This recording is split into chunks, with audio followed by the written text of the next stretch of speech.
we send off a great husband, a great father, a great public servant in his journey in that great beyond. In the past few days, we have witnessed, we have heard different tributes to honor this man. Parang pinasisinungalingan ang sinabi ni Shakespeare sa kanyang isang aklat, "The evil that men do lives after them, the good is often interred with their bones." Sa ating minamahal na si Ka-Jess, parang baligtad ang nangyayari, puros magaganda ang nangyayari at naririnig natin. Despite of his demise, we have lost a man of high caliber and outstanding moral fiber. Seldom can we find men who are brave enough to carry the burden of leading a government institution that is the backbone of governance and implementer of reforms that affect the lives of the people down to the grassroots level. In the article of Conrado de Quiros in the Philippine Daily Inquirer, he said, and I quote, "Look at a nation inspired, facing the future with renewed confidence, because someone has just shown them what an honest official could be, what a decent official could be, what a true public servant could be." Close quote. Truly, he was a living miracle. It is but challenging for all of us, local leaders, to emulate Secretary Jess in his governance, not only in the city of Naga, but in the entire country as well. As the nation mourns the passing of a great and multi-awarded man in government, we celebrate his contribution to the Filipino people. He followed the right path, the right or the tuwid na daan ng ating mahal na presidenteng si Noynoy.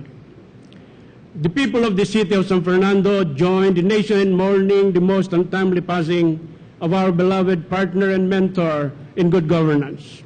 Secretary Robredo laid the path for public officials, particularly in local government units, that without doubt is destined to serve as a standard for new generations of leaders. His work has touched the lives of many people.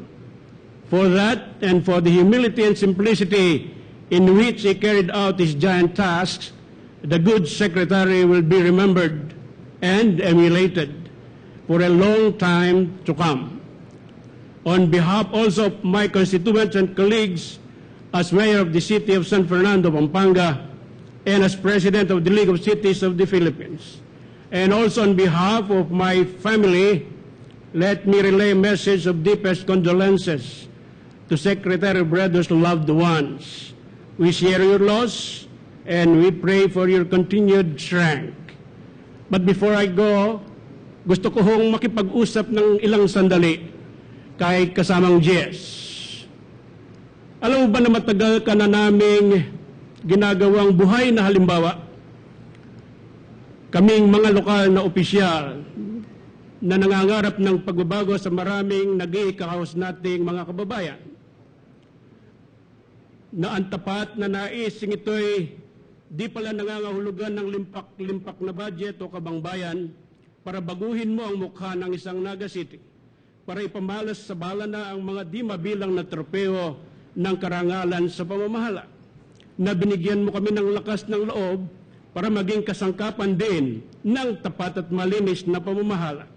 At nang sa tulong mo at ng mga iba pang kasamahan ay maluklok akong Pangulo ng lahat ng mga punong syudad sa bansa, alam kong isa sa gagawing pamantayan ng aking pamamahala ay ikaw, ang iyong record bilang Pangulo ng Liga ng mga Syudad. Subalit sino ba ang makakapantay sa iyong katangian? Visionary, inspirational, innovator, enabler, an intellectual giant, subalit dama ang pangangailangan ng maliliit at pwedeng makihalubilo sa kahit sino may mataas at demanding na posisyon, subalit sumasagot ng walang pasubali sa mga text messages at sa mga tawag ng isang kagaya kong ordinaryong nanunungkulan. Isang masugid na implementor ng tuwid na daan ng ating Pangulo, tapat at prangkang leader na hindi ka bobolahin at sasabihin lamang sa iyo ang katotohanan. Isang maipagmamalaki, hindi lamang ng iyong pamilya, hindi lamang ng mga taga-Naga, hindi lamang ng mga taga-Bicol, hindi lamang ng mga Pilipino, kundi ng makabagong panahon. Sumulpot ka sa panahon na mangangailangan ng tanglaw, gabay at buhay na halimbawa kaming lahat na nagnanais na maging kasangkapan ng pagbabago. Sana kaming iniwan mo ay maging karapat-dapat na tagapagmana ng ipinunlamong mga mabubuting halimbawa. Naririto kami ngayon kasamang nagpilit si Mrs. Rodriguez, ang aking anak na si Raisa, na kasamaan yata sa trabaho ni Aika. Dala-dala ang isang napagkasunduan na yung cake na ibinigay mo isang araw bago mo lisanin kami ay nandoon. Dinesisyon na ni Mrs. Rodriguez na ilagay sa freezer ang cake na iyong ibinigay isang araw bago mo kami lisanin para maging buhay na alaala ng isang dakilang bagong bayani sa bagong panahon. Isang dakilang asawa at ama na sa gitna ng masyadong demanding na katungkulan ay hindi nawala ng panahong ipadama sa kanila ang init ng pagmamahal at presensya ng isang haligi ng tahanan. Isa kang tunay na uliran, ka Jess, sa gitna ng magulong mundo at kalamidad, natipon mo kaming nanggagaling sa iba't bang hanay upang ipadama sa iyong mga naulila na hindi sila nag-iisa, na marami kaming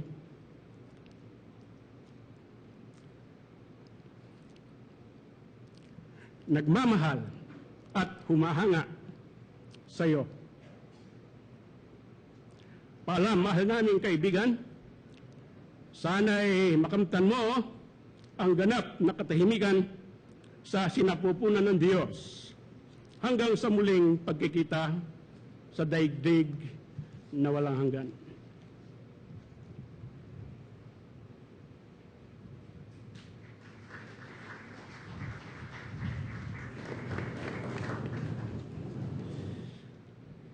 Believing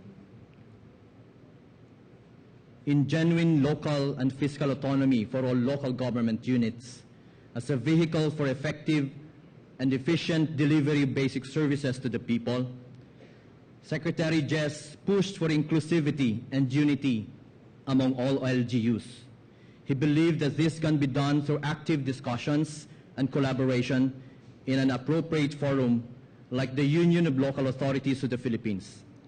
To pay tribute to the late Secretary, let us all welcome the President of ULAP and League of Provinces of the Philippines, Governor Alfonso Boy Umali Jr.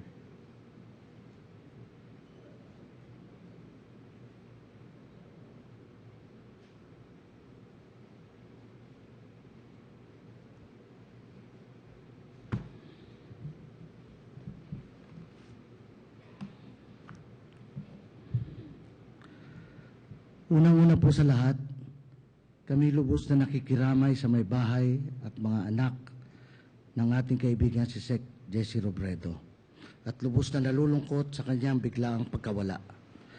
Kasama niyo po kami sa panalangin ngayon maligaya na siyang kasama ng ating Panginoon. Sa totoo lang po, mahirap pong magbigay ng karampatang pasasalamat at pagpaparangal sa isang katulad ni Sec. Jesse.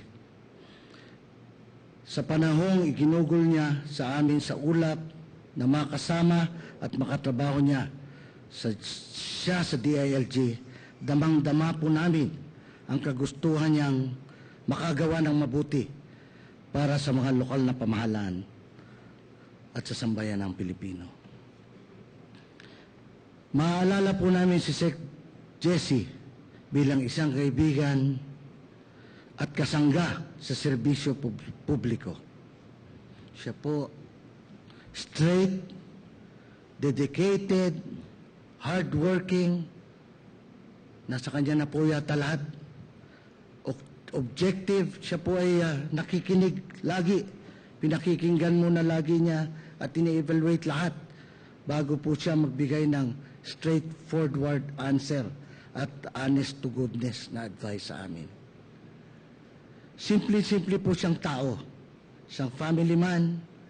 Sa marami pong instance, siya po ay magpapa-excuse pagkatapos ng aming meeting. At sasabihin niya, susunduin ko lang yung anak ko sa eskwela at dadalhin ko sa ospital may check-up.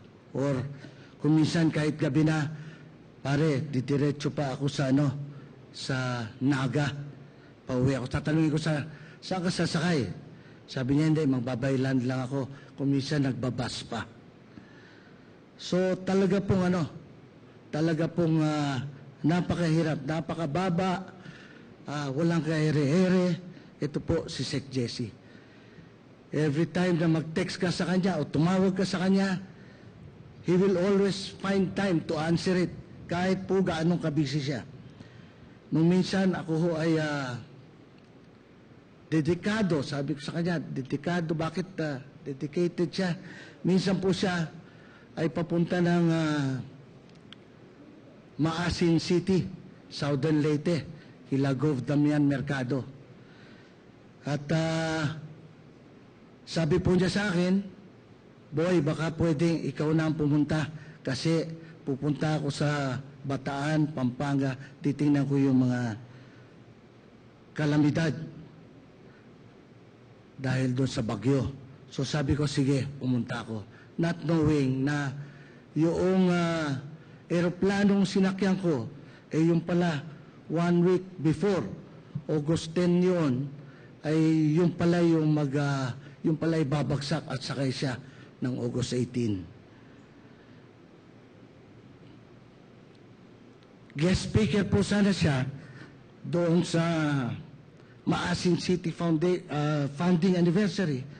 Pero nakita ko, sabi niya sa akin, boy, ikaw na, para talagang kailangang masama na itsura yata na pupunta ako sa founding anniversary, samantalang puro kalamidad yung inaabot natin.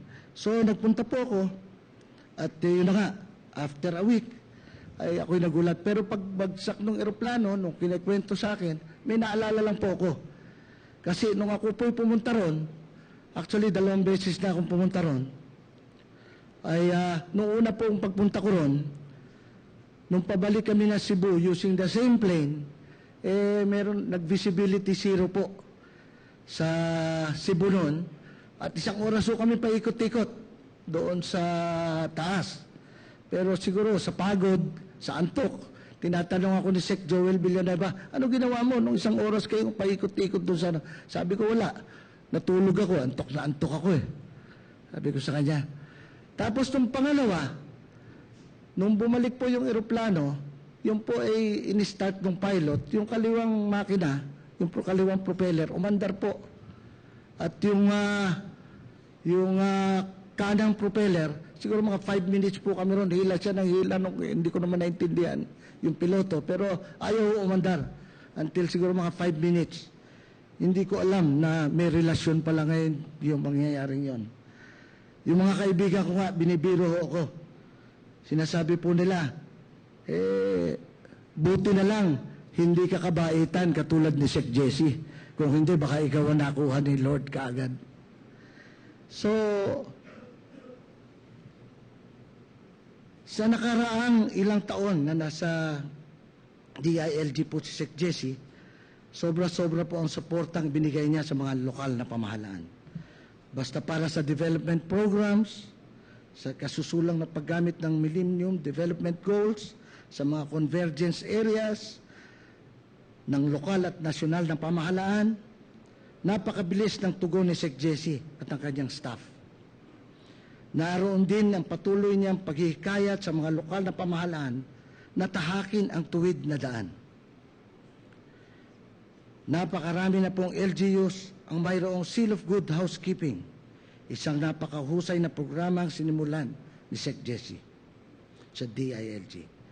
Napaka-significant po itong reform sa pamahalaang lokal na ngayon kaming lahat ay may sinusundang standards para sabihing transparent at accountable ang aming pamamahala. Magpapatuloy po ang mga programang aming nasimulan at magpapatuloy po ang aming advocacy para sa transparent and effective local governance. Ito po ang nanaisin ni Sec. Jesse. Ito po ang pinakamaliit na aming maaaring gawin upang bigyang pugay ang kanyang mabuting halimbawa. Hindi kami makakalimot sa isang taong katulad mo, Sec.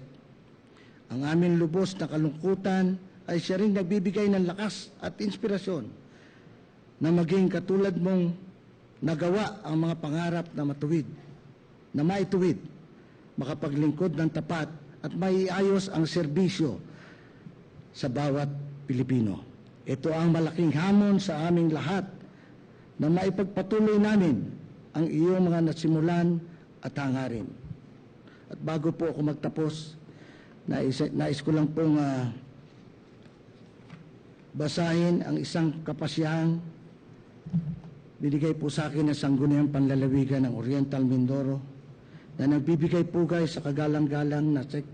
Jesse Manalastas Robredo, kalihim ng kagawaran ng interior at pamahalang lokal na namayapa noong ika-18 ng Agosto, taon ng Panginoon Hesukristo 2012, at nagpapahayag ng taus-pusong pakikidalamhati sa mga naulila niya, mga kamag-anak, kaibigan at ang buong sambayanan. Patuloy ka naming ipagdarasal. Muli, paalam, Sec. Jesse, at maraming salamat.